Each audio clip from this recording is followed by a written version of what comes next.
All right, so this is practicing like 7.5, solving absolute value equations. And there's going to be two answers because remember, the graph of an absolute value equation is a V, right? Because you're going to have positive x values are going to give you a positive y value, and negative x values are also going to give you a positive y value. So you're going to have two answers here.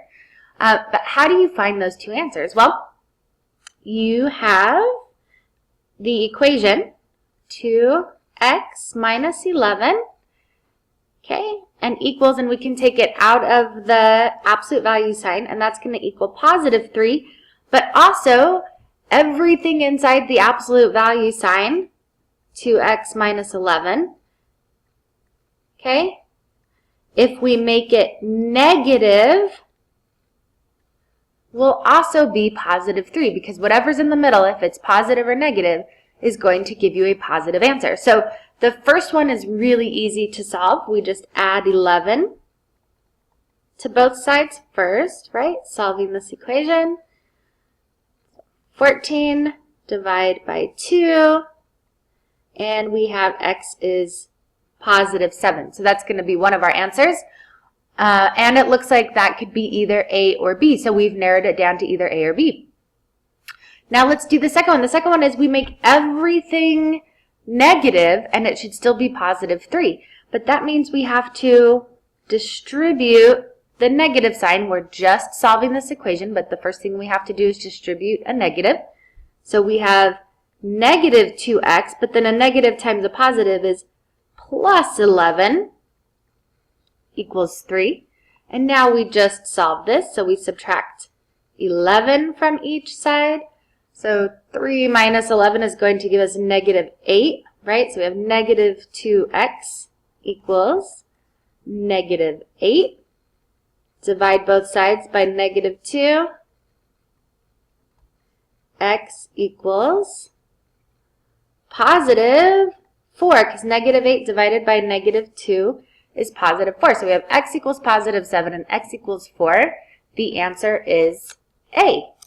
For the second question, it's the same process, but it looks like we may have to deal with some fractions, which I know is going to freak you guys out, but let's go ahead and do it. So set up our two equations. So we have the first one, which is, oops, sorry you guys. We'll write it down here. 3x plus 5 equals positive 8. But also, negative 3x plus 5 equals positive 8. Okay, so this one's easy. Subtract 5. 3x equals 3. Divide each side by 3. X equals positive 1. So it looks like that could be either A or B again. Now the second part, distribute. We just have to add that one step where we distribute the negative. So negative times 3x is negative 3x minus 5 because we distribute this negative. Negative times positive 5 is negative 5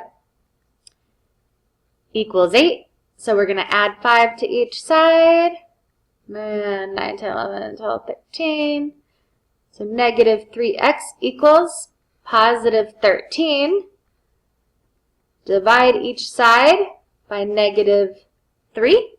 And it looks like it just wants this, because this will cancel, so x will equal to 13 over negative 3, but it wants us to turn it into a mixed number. So it's going to be negative. 3 can go into 13 4 times with 1 left over. So negative 4 1/3. So it looks like our answer is going to be A again.